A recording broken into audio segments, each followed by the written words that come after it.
सुनिए, दिल्ली के रोहित लिखते हैं, मेरे पिता कल रात बाथरूम में गिर गए। उनकी उम्र 72 साल है।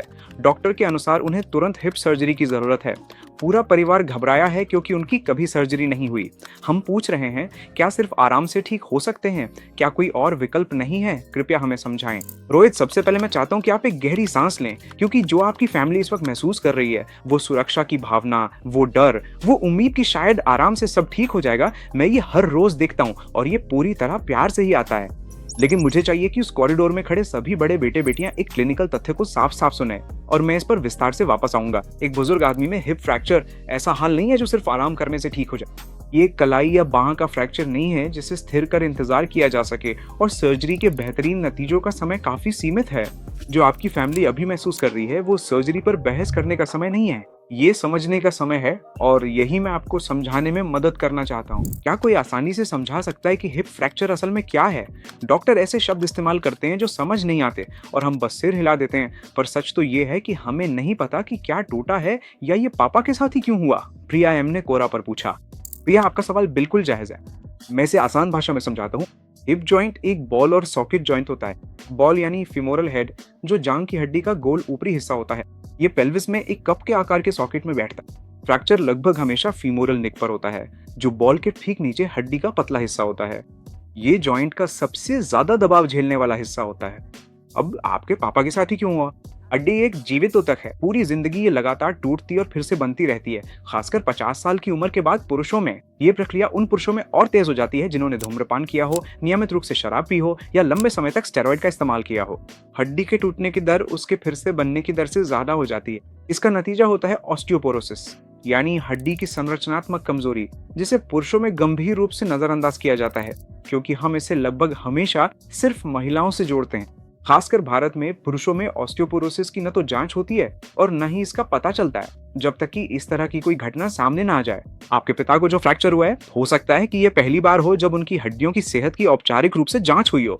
और फिमोरल नेक फ्रैक्चर में खास खतरा यह है, फिमोरल हेड को खून पहुंचाने वाली रक्त वाहिकाएं गर्दन से होकर गुजरती हैं। जब गर्दन में फ्रैक्चर होता है तो खून की आपूर्ति बाधित हो जाती है। चोट लगने के पल से ही समय बहुत मायने रखता है। जितनी देर हम इंतजार करते हैं, उतना ही ज्यादा खतरा होता है कि फिमोरल हेड को हमेशा के लिए खून की आपूर्ति बंद हो जाए। पिछले साल भर से मेरे पिता कूल्हे में दर्द की शिकायत कर रहे थे। हम बार बार कहते रहे कि ये तो बस बुढ़ापे की बात है। क्या हमने कुछ नजरअंदाज कर दिया? क्या हम इसे रोक सकते थे? बैंगलोर के अर्जुन के ने रेडिट पर पूछा।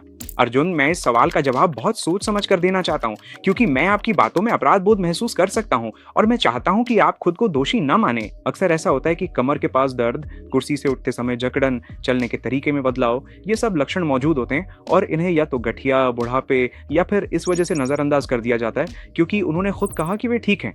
आपके पिता की पीढ़ी के पुरुषों के बारे में एक बात है, उन्हें बिना शिकायत असुविधा सहने की आदत डाली गई थी। संभवतः उन्होंने कहा कि वे ठीक हैं क्योंकि उन्हें यही सिखाया गया था। ये आपकी गलती नहीं है, ये एक पूरी पीढ़ी की बात है। कई मामलों में वो लगातार असुविधा, हड्डी का पहले से मौजूद ऑस्टियोआर्थराइटिस या शुरुआती संरचनात्मक बदलाव का संकेत देने का तरीका थी। वो गिरावट अचानक नहीं आई थी। वो गिरावट एक ऐसी कहानी का आखिरी अध्याय थी जो चुपचाप विकसित हो रही थी। मैं आपको ये इसलिए नहीं बता रहा हूँ कि आपको लगे कि आपने कुछ चूक दिया, बल्कि इसलिए कि ये आगे की सर्जिकल योजना के लिए जरूरी है और क्योंकि आगे चलकर ये मायने रखता है। सर्जन कह रहे हैं कि हमें 48 घंटे के भीतर ऑपरेशन करना होगा। ये बहुत जल्दी लग रहा है। मेरे पापा 75 साल के हैं और उनका दिल भी ठीक नहीं है। क्या हम पहले उन्हें स्थिर कर सकते हैं और कुछ हफ्तों बाद ऑपरेशन कर सकते हैं जब वो थोड़े मजबूत हो जाएं? ये कमेंट कविता आर ने चेन्नई से इंस्टाग्राम पे किया है। कविता, मैं पूरी तरह समझता हूँ कि ये जल्दी क्यों लग रहा है और मैं आपको पूरी क्लिनिकल तस्वीर दूंगा क्योंकि ये फैसला इसका हकदार है। बुजुर्ग पुरुषों को अगर हिप फ्रैक्चर होता है तो 1 साल के भीतर मृत्यु दर, यानी फ्रैक्चर के 12 महीनों के अंदर मौत का खतरा महिलाओं की तुलना में काफी ज्यादा होता है जिन्हें वही चोट लगी हो। इसके कई कारण हैं। जिन पुरुषों को हिप फ्रैक्चर होता है उनमें पहले से ही दिल और फेफड़ों की समस्याएं ज्यादा पाई जाती हैं। उनकी शारीरिक क्षमता भी कम होती है, यानी जब शरीर पे तनाव आता है तो सामान्य से ज्यादा काम करने की उनकी क्षमता घट जाती है। और सबसे महत्वपूर्ण बात यह है कि बुजुर्ग पुरुषों में गतिहीनता की जटिलताएं बहुत गंभीर और तेज होती हैं। जब किसी बुजुर्ग पुरुष को हिप फ्रैक्चर के बाद 48 से 72 घंटे तक भी गतिहीन रखा जाता है तो समस्याओं की एक श्रृंखला शुरू हो जाती है। डीप वेन थ्रोम्बोसिस यानी पैरों की नसों में खून के थक्के बनना, क्योंकि मांसपेशियों की वो पंपिंग जो आमतौर पर खून को चलाती है वो बंद हो जाती है। पल्मोनरी एम्बोलिज्म यानी ये थक्के फेफड़ों तक पहुंच जाते हैं। निमोनिया एक निष्क्रिय बुजुर्ग मरीज में एस्पिरेशन का खतरा बहुत तेजी से बढ़ जाता है।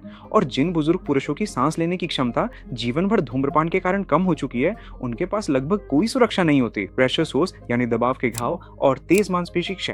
एक बुजुर्ग पुरुष में 1 हफ्ते तक बिस्तर पर रहने से मांसपेशियों की इतनी क्षति हो सकती है जिसकी भरपाई में महीनों लग जाते हैं। और संज्ञानात्मक गिरावट यानी भ्रम और डिलीरियम, दर्द में, गतिहीन और अपने सामान्य वातावरण से दूर बुजुर्ग पुरुषों में बहुत जल्दी आ जाता है। सर्जरी जोखिम है, देरी असली जोखिम हुआ।